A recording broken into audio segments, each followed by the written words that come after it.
آپ اس انسان کے لیے تکلیف میں روتے پیٹتے ہیں، ان کو میسج کرنے کی کوشش کرتے، لیکن وہ انسان جان چھڑاتا ہے، آپ بار بار ان کے پیچھے جاتے ہو لیکن وہ آپ کی بات نہیں سنتا ہے، وہ آپ کی جذبات کی قدر نہیں کرتا ہے۔ کیا آپ جانتے ہیں ایسا کیوں ہوتا ہے؟ آج میں بتاتا ہوں کہ ایسا کیوں ہوتا ہے اور اس کا سولوشن کیا ہوتا ہے۔ جو انسان آپ کو چھوڑ کے جاتا ہے تو آپ کو سب سے پہلے اپنی سیلف کانفیڈنس جو ہوتا ہے، آپ کی سیلف ریسپیکٹ ہوتا ہے، اس پہ کمپرومائز نہیں کرنی چاہیے۔ دیکھو، جس انسان نے آپ کی زندگی میں آنا تھا، ایک وقت کے لیے آیا، آپ کے ساتھ ٹائم سپینڈ کیا، اب وہ تمہیں چھوڑ کے چلا گیا،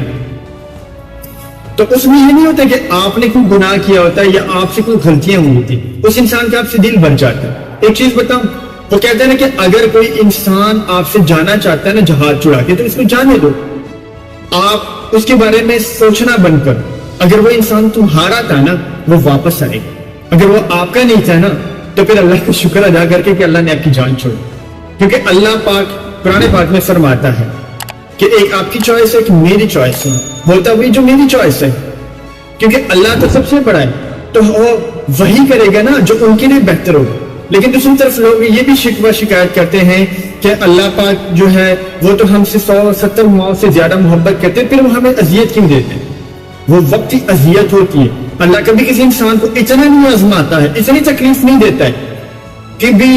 کسی بھی انسان کو اللہ اتنی تکلیف نہیں دیتا ہے۔ یہ تکلیف ہم اپنے اندر خود پیدا کرتی ہیں، فضول کی سوچیں اپنے دماغ میں لا کے اس انسان کو اتنا بڑا چڑھا کے ہم اپنے دماغ میں ایسے پیش کرتے ہیں کہ وہ انسان کوئی بہت خاص بندہ تھا۔ اور ہاں، یہ بات سچ ہے، ہر انسان جو کسی اور کے لیے جس سے وہ محبت کرتا ہے، رسپیکٹ دیتا ہے، وہ اس کے لیے خاص ہوتا ہے۔ لیکن اگر کوئی انسان آپ کی جذبات کی قدر نہیں کرتا، دو قسم کی آپ کو تکلیف انسان پہنچا سکتا ہے۔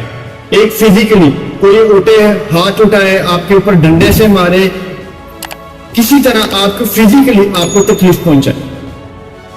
تو وہ اس کی جو تکلیف کی جو چوٹ ہوتی ہے نا، وہ بھر جاتی ہے۔ لیکن ایک انسان ایسا بھی ہوتا ہے جو آپ اس کی عزت کرتے ہو، رسپیکٹ کرتے ہو، لیکن وہ آپ کو فزیکلی نہیں ٹارچر کرتا، وہ آپ کو مینٹلی ٹارچر کرنا شروع کر دیتا ہے، آپ کے دماغ پہ وار کرتا ہے، آپ کے روح پہ وار کرتا ہے، کیونکہ وہ اس کو پتا ہوتا ہے کہ یہ میرے بغیر نہیں رہ سکتا ہے، تو وہ آپ کو چھوڑ کے چلا جاتا ہے، کسی اور دنیا میں چلا جاتا ہے۔ تو ایسا انسان اگر آپ دیکھا جائے، اگر آپ اس کو کمپیئر کریں، وہ آپ کا دوست نہیں، وہ آپ کا دشمن ہوتا ہے، آپ کو وہاں پہ اذیت دیتے ہیں جس کا کوئی علاج نہیں ہوتا ہے، آپ ساری رات بیٹھ کے ان کے لیے روتے ہو، پٹتے ہو، اگر اس نے آپ کو ہر جگہ سے بلاک کر دیا نا، پھر بھی آپ ایک جگہ پہ سٹک ہو کے بیٹھ کے روتے پیٹتے ہو کہ یار کسی طرح یہ انسان واپس آ جائے، میں اس کو بتاؤں میں تکلیف میں ہوں، کوئی میری بات سن لے۔ لیکن ایسا نہیں ہوتا ہے، جس نے آپ کو چھوڑ کے جانا ہوتا ہے نا، وہ نکل جاتا ہے۔ اور وہ جو کہتے ہیں نا کہ انسان کی سائیکولوجیکلی یا یہ وہ، جتنے ہم ان چیزوں سے بچنے کے لیے ہم چلے جاتے ہیں، یوٹیوب پہ ویڈیو سرچ کرنا شروع کر دیتے ہیں، تو وہاں پہ ویوز کے چکروں میں لوگ بیٹھے ہوتے ہیں اور عجیب عجیب کے منطق بتاتے ہیں کہ اگر آپ کسی انسان کے بارے میں سوچتے ہیں تو وہ بھی آپ کے بارے میں سوچتا ہے، اور یہ آپ کی جو دماغ سے ہوتے ہیں ان کو سگنل جاتے ہیں، یہ کچھ ہوتا ہے، وہ کچھ ہوتا ہے۔ ایک بات کہوں، کبھی بھی ایسا نہیں ہوتا۔